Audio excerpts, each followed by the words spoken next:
Congress NC 47 స్థానాల ఆధిక్యంలో ఉంది. అయితే ఊహించని విధంగా హర్యానా మొట్టమొదటి నుంచి ఏ ఎన్నికల నిపుణులు చెప్పినా, సెఫాలజిస్టులు చెప్పినా, ఆఖరికి మొన్న ఎగ్జిట్ పోల్స్ కూడా జాతీయ స్థాయిలో జరిగే సర్వేలు, మూడ్ ఆఫ్ ది నేషన్ లాంటి కార్యక్రమాలు అన్నిట్లో కూడా పూర్తిగా వ్యతిరేకత బీజేపీ మూటగట్టుకుందని చెప్తూ ఉన్నారు. అక్కడ మీరు పార్లమెంట్ ఎన్నికల కంటే ముందే మీ ముఖ్యమంత్రిని మార్చారు, అయినా కూడా 50-50 అయింది. అక్కడ 5 పార్లమెంటు కాంగ్రెస్ గెలుచుకోగలిగింది. గతంలో 10కి 10 మీవే ఉన్నాయి. బట్ ఇప్పుడు ఎవరికి దొరకకుండా ఎగ్జిట్ పోల్ అంచనాలని మించి మీకు స్పష్టంగా ఒక్క ఎగ్జిట్ పోల్ కూడా కాంగ్రెస్ అధికారంలోకి వస్తుందని చెప్పలేదు సార్. హర్యానా బీజేపీ లీడ్లో ఉంటుందని చెప్పలా. బట్ ఇప్పుడు ట్రెండ్స్ని బట్టి చూస్తే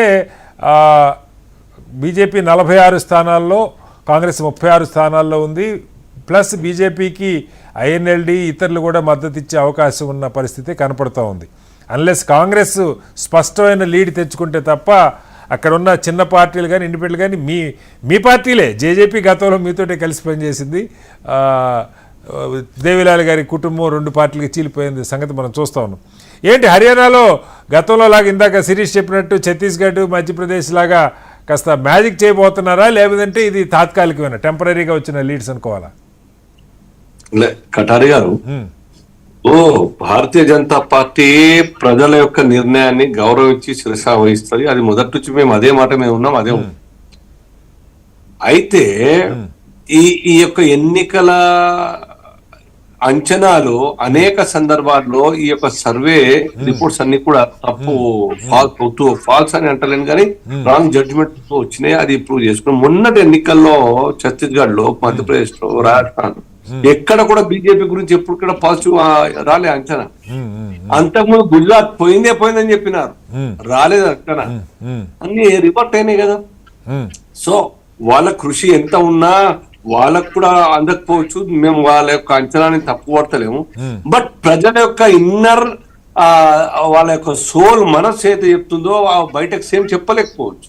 సో అదే రకంగా జరుగుతా ఉన్నాయి. ఇప్పుడు హర్యానా మొత్తం పోయిందని చెప్పినారు, మొత్తం 70 దాకా వస్తాయని చెప్పినారు కాంగ్రెస్ గురించి. కొన్ని సర్వే రిపోర్ట్స్ అయితే 65 నుంచి 70 దాకా.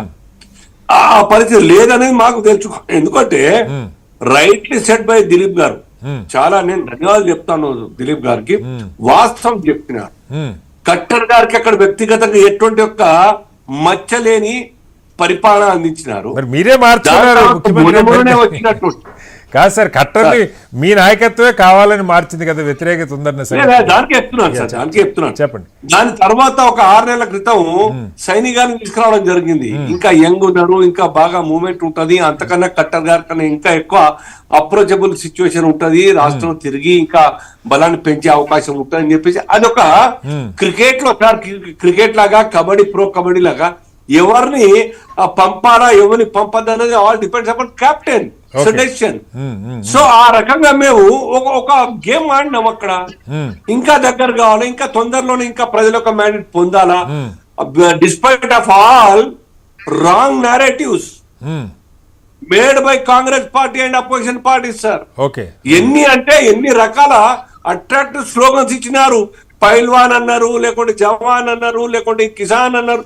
అనేక రకాలుగా రాంగ్ నెరేటివ్స్ ఈ దేశ ప్రజల ముందర మొన్న చేస్తారు. పార్లమెంట్ ఎన్నికల్లో సార్ ఎంత అబద్ధ మాటలు sir. Right from Telangana CM ముఖ్యమంత్రి గారు రేవంత్ రెడ్డి గారి నుంచి పడితే దేశవ్యాప్తంగా ఇక్కడి నుంచి బీజం పడ్డది, రాజ్యాంగం మారుస్తారని చెప్పి రాంగ్ నెరేటివ్. రిజర్వేషన్ తీసేస్తారని రాంగ్ నెరేటివ్. లేని రిజర్వేషన్ కాశ్మీర్ అవన్నీ వద్దాం, వాటికి వద్దాం. కానీ నా ప్రశ్నకి సంబంధించి ఇప్పుడు ఎవరో నేరేటివ్ క్రియేట్ చేయడం కదా సార్, ఇవి నష్టం చేసినాయని మీరే, ఉదాహరణకి రైతు చట్టాలు మీరే వెనక్కి తీసుకున్నారు, దీనివల్ల నష్టం జరుగుతుంది, మొత్తం దేశానికి క్షమాపణ చెప్పినటువంటి పరిస్థితి. ఈ రెజ్లర్స్ మూవ్మెంట్కి సంబంధించి మీరు స్పష్టంగా అక్కడ బ్రిజేష్ కుమార్కి సీట్ ఇవ్వకుండా ఆయన పక్కకు పెట్టి కొంత దాన్ని నలిఫై చేసుకునే ప్రయత్నం చేశారు. అగ్నివీర్కి వ్యతిరేకత వస్తుందని చెప్పి